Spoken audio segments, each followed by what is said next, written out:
by removing the names Rachel and Meghan, it suggests that Rachel Meghan, Her Royal Highness the Duchess of Sussex, née Markle, did not give birth to Archie. She was never pregnant at all. Instead, the videos embolden conspiracy theorists. They're calling it Megspiracy, and the pair are being subjected to yet more merciless ridicule. Meghan Markle, the Duchess of Scamelot, is selling matches. She's selling matchsticks. Okay, she's not doing a clothing line. She's not doing homeware. She is going to sell matches. Meghan is totally delusional, and she used to be grounded. And I think the comparison between these two videos have shown how much her inflated ego and her inflated life and her endless obsession with money, I think, has totally deluded her. It would be the scam of the century, if indeed it had taken place. 8 years ago, she stood on the Buckingham Palace balcony in front of the whole world. This week, she's selling matchboxes for the price of a nice dinner. And here's the part nobody can explain. The candles she wants you to light them with don't even have a wick. So what exactly is she lighting? And so I have to ask, what am I supposed to light? What am I going to light because I have no wick? Okay, kind of like Prince Harry these days, the wick is missing. I have no wick. I'm wickless. Let's just start with the thing everyone's talking about, because honestly, you couldn't write it. Meghan Markle, former actress, former working royal, the woman who married a prince in front of 2 billion people, is now selling matches. Little wooden matchsticks, not a fashion line, not homeware, not the perfume deal everyone assumed was coming, matches. And they're being marketed as some kind of luxury limited edition item, bundled in with her candles, with a price tag that climbs north of $200 once you've added it all up. But let me tell you this, okay? So Meghan Markle, she is selling basic matchboxes for approximately $222. You do get some of these candles though. So they come in a big candle set behind the candelabra, okay? She's marketing them as a limited edition item. And these are her candles that are inspired by her children. You know, she's using her kids' royal titles to sell these candles. Now sit with that number for a second. $200, 4 candles, and a box of matches. There are people watching this right now who heat their whole house for a week on that. But the detail that turned this from silly into genuinely baffling, the candles she's selling don't have wicks. Because I think it's very entertaining that she is now selling matches and candles together. I don't know if she's selling them separately, but I do know that selling candles for 60-something pounds without a wick and a box of matches is not the same thing. People who actually ordered them have shown the world. You open the box and there's nothing in the middle to light. It's a scented lump of wax, a very expensive paperweight that happens to smell like something. So picture the logic. She sells you a candle you can't light. Then she sells you matches to light it with. It's like selling someone a car with no engine and then offering them a lovely set of keys. And the internet did exactly what you'd expect. Somebody said the wicks must be sold separately. Somebody else said she's basically the little match girl now, the poor child from the old fairy tale standing in the snow with nothing to sell. And that's funny, but the matches aren't even the embarrassing part. The embarrassing part is where they came from. I mean, the Kardashians wouldn't even sell matches. To me, it's giving arsonist. It's giving she's gonna burn the house down. I don't know. There's something spooky about this whole match situation to me. Because here's what a lot of people clocked straight away. You can already buy posh matches just like these at Highgrove. That's King Charles's estate. His shop has been selling decorative matchboxes for years for around £7 or £8. £7 or £8. Do you see what these are? Highgrove matches. Highgrove matches. The price is £7.95.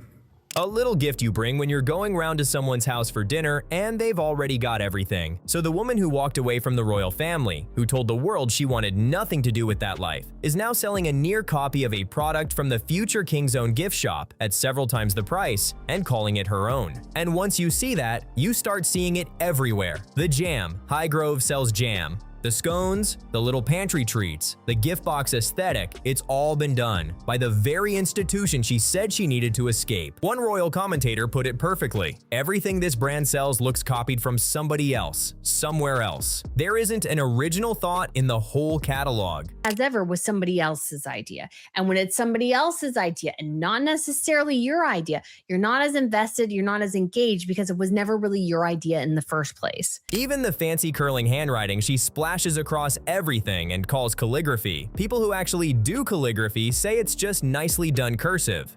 And all the affected cursive writing that she calls calligraphy and is not in the world is not going to alter the fact that Megsy Baby simply cannot hit a target. She misses every time. So that's the picture forming. Not evil genius, not ruthless businesswoman. Just someone with no ideas of her own, dressing up other people's in expensive packaging and hoping nobody notices. But here's where it gets really awkward, because there's footage of her from years ago saying something that makes all of this look 100 times worse. Meghan Markle is getting raked over the coals for her so-called candle hypocrisy, as in a, let's say, interview or discussion that took place about 10 years ago. Meghan Markle claimed that $100 candles were absolutely obnoxious, and yet she is selling now $64 candles. And if you buy them in a set, it is $250 plus. And many have screamed about the hypocrisy. And obviously, I can see that. About 10 years ago, before any of this, before the prince, Meghan ran a little lifestyle website. And in an old interview from back then, she's talking about what she'd sell. And she says, and I'm paraphrasing, that there'd be no $100 candles on her site because that kind of thing is just obnoxious. Like, you can aspire for it, but you could totally attain it too. There are no $100 candles on my site. That's so obnoxious. Obnoxious, her word. Now fast forward to today, her candles run around $64 each. Buy them as a set, add the shipping, because you can only get them online, and you are right back in that $100 territory she once called obnoxious. The exact thing she mocked, she's now selling. What company is selling jam, chocolate, and matches? Okay, do a clothing line, do something that makes sense. But Meghan Markle, she's an utter calamity, and I will bring it on home. And look, people are allowed to change their minds. 10 years is a long time. Businesses evolve. Fair enough, but that's not really what stings here. What stings is that the younger version of her actually sounded smarter. Because I watched Meghan Markle again in this video, and I thought to myself, she's a heck of a lot more likable there than she is now. You can almost also feel her mannerisms have changed, and she has become so self-obsessed. Her ego is so huge. She sounded like she understood something she's completely forgotten. And once you hear what that was, you understand why almost nobody is buying this stuff. Yet what you've done here with As Ever is horrible. It doesn't work. It's a horrible business idea. And you have lost a perspective. And I think it comes from her time as a royal, her deal with Netflix, the fact that yes, she's still definitely grifting, still definitely hustling, but has lost a critical piece of the puzzle in her perspective to such an extent that I think it makes her as a businesswoman almost completely useless, because she's missing that really, really key piece that makes a brand work. Here's the idea the old Meghan had, in her own words. She wanted things that were aspirational, but attainable. Nice, but reachable. The girl next door, but a little elevated. Something you could look at and think, yeah, I could actually have a piece of that. That's a genuinely good instinct. That's how the smart brands do it. A real royal like Catherine does it constantly. She wears something off the high street, and ordinary women know they can find the same thing for 40 quid and feel a little bit royal for the day. And then somewhere along the way, Meghan lost it completely, because now she's not aspirational but attainable. She's just up in the clouds, totally out of reach, selling things to an audience that doesn't exist. And the clearest example of this, there's an interview where she's asked about her pricing, and instead of answering, she launches into this long, strange story about being a teenage girl who just wanted to save up and buy a t-shirt with BB on it, and the rhinestone version if you really made it. And the point she's trying to make is, see, I think about that young girl. I'm pricing this for her. She's out of her mind. And she went from totally relatable to absurd fantasists here. And all I wanted to do was save up to buy a shirt that said BB. Yes. Right? Yes, That I just have a lot said of BB. And if you could get the one with the rhinestone BB, you really made it. And I always think about that version of me.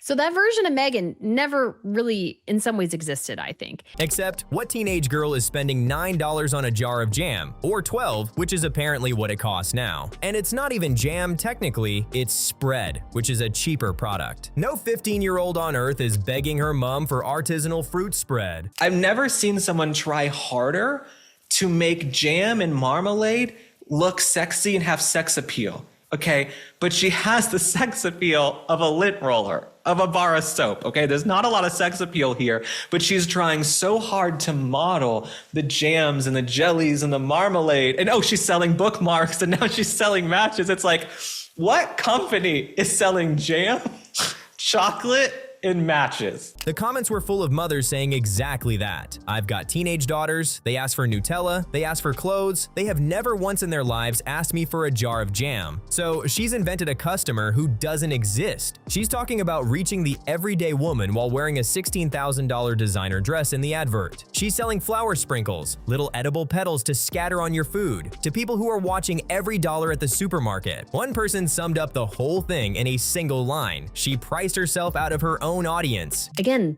the outfits Meghan was wearing.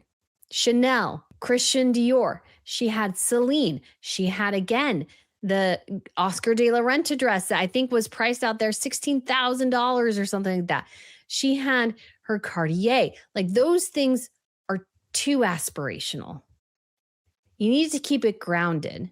She climbed so high she can't see normal people anymore. And that disconnect, that total loss of touch with reality, it doesn't stay in the business. Because while the brand is quietly failing, something else is reportedly falling apart behind closed doors. And that's a very different story. The heat is on. Prince Harry and Meghan Markle.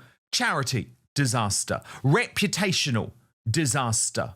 Professional, disaster. Financial disaster. It's all coming together. And as a result, sources say that the couple are so unhappy that it resulted in a massive bust-up over their plans this summer. And maybe that's why another conversation refuses to go away. Because while Meghan is trying to convince people to spend hundreds of dollars on candles, matches, flower sprinkles, and fruit spread, a completely different topic keeps dominating the discussion every time her name appears online. The Archie story. Not Archie himself. The questions that have surrounded his birth almost from the beginning. She was never pregnant at all. Instead, the videos embolden conspiracy theorists. They're calling it Megspiracy, and the pair are being subjected to yet more merciless ridicule. What's remarkable isn't that people talked about it at the time. People talk about everything at the time. What's remarkable is that years later, after countless news cycles, documentaries, interviews, books, podcasts, and public appearances, people are still talking about it. In fact, if you look at some of the most liked comments under royal videos today, many of them aren't discussing the latest business venture at all. They're discussing Archie, they're discussing the birth certificate amendment, they're discussing the original announcement. They're discussing the questions that have been circulating for years. And whether you think those questions are legitimate or completely ridiculous almost doesn't matter anymore. The story has taken on a life of its own. That's what happens when people feel a situation was never fully put to bed. Fairly or unfairly, rightly or wrongly, they keep revisiting it. Every new Meghan headline somehow leads people straight back to the same conversation. It's almost fascinating when you think about it. Meghan has launched new projects. Harry has written a memoir. They've given major interviews. They've signed media deals worth millions. They've tried to move the public conversation in a dozen different directions. Yet somehow, one of the oldest controversies attached to their names still generates more discussion than almost anything they're doing today. Part of that comes down to the birth certificate amendment. The moment people hear the word amendment, they immediately start asking questions. Why was it changed? Who requested it? What was the reason? The law of this country. Well, the law of this country means that since this is England and we speak English, it means that removing the names Rachel and Meghan strongly suggest that Rachel Meghan did not give birth to that child. That's the ordinary meaning of the amendment. And because different explanations have circulated over the years, the debate never really settled down. Then there were the discussions about the timing of the original announcements, the departure from some traditional royal practices, and the endless online speculation that followed. Again, none of that proves anything by itself. But once people begin feeling there are loose ends, they start trying to tie those loose ends together themselves. And that's where this story has lived for years. People can forgive mistakes, they can forgive bad business decisions, they can forgive expensive candles and luxury matches. What they struggle to let go of are mysteries. Human beings hate loose ends. Give people a complete story, and they'll eventually move on. Give them something they believe doesn't quite add up, and they'll spend years trying to figure it out. That's exactly what's happened here. In this case, about whether you think the birth was real, whether you think there was a surrogate, whether you think Meghan was wearing a moon bump, the fact is Harry and Meghan lied. Buckingham Palace lied on their behalf. There was a complete cover-up over the birth of Prince Archie. The longer the debate continues, the bigger it becomes. Not because new information keeps appearing, but because the absence of definitive answers allows people to keep filling in the blanks themselves. And once the public starts doing that, controlling the narrative becomes almost impossible. Which brings us to another problem entirely, because while the public continues debating events from years ago, reports suggest Harry may be spending more and more time looking backward as well. That is a strong longing for your own culture, your own life, how you experienced it is going to weigh heavily on him, and he's going to see his children are losing out completely, and he's not going to like it, and he'll go against her, and they'll fight continually. And the money matters now in a way it maybe didn't before. Tabloid reports, Heat, Radar Online, take them as you will, say things between Harry and Meghan have gone tense over one thing. He wants to go back to the UK and she won't budge. Heat magazine has gone there this week with a front page cover story revealing the specific argument was about Harry's demands for Meghan to return to the United Kingdom. Now, Radar Online say they have backed this story up, going one step further, saying that the marriage is now imploding as a result of this huge row. Supposedly, it boiled over before her Geneva trip, and she told him to go without her. She won't put the kids through the drama. That line is what set people off. She doesn't want the kids near the drama. She is the drama. And when the reports called her the breadwinner, people lost it, because what did she bring compared to his name, his world, his inheritance? I said, it's a dead giveaway that you've never had any money and you don't know the value of money. I said, both my father and Aristotle Onassis always used to say, anybody who uses the word only when referring to money has none and doesn't know how to get money and certainly doesn't know how to keep it. Underneath the gossip, though, something simple. He wants home, she wants here. That's not a small fight. That's the kind of marriage doesn't always survive. This is the beginning of many more arguments, and the question then becomes, how long can they sustain the relationship no longer aligned in purpose? And I don't think very long, because you have to look at the fact that Harry is losing out when it comes to his children knowing anything about him and his future or his life that he had in the UK. Their whole lives is going to be spent in America. And Harry will never be able to have his children experience anything that he experienced, Harry, when he was growing up. And nobody did this to them. Every bit was a choice. Walking away, the Oprah interview, the book. He was a grown man every time. So the regret stories land differently now. As one viewer put it, he did it by his own hand. They warned him. He flew anyway. Everyone tried to warn him. You know, his friends tried to warn him. His relatives tried to warn him. Even commentators like me tried to warn him, because you're right, it was very obvious what was coming. And of course, there's also going to be an element of this P. Diner where he feels a little bit ashamed deep down in his core, not because he didn't listen to people like me, but because he didn't listen to people like his brother.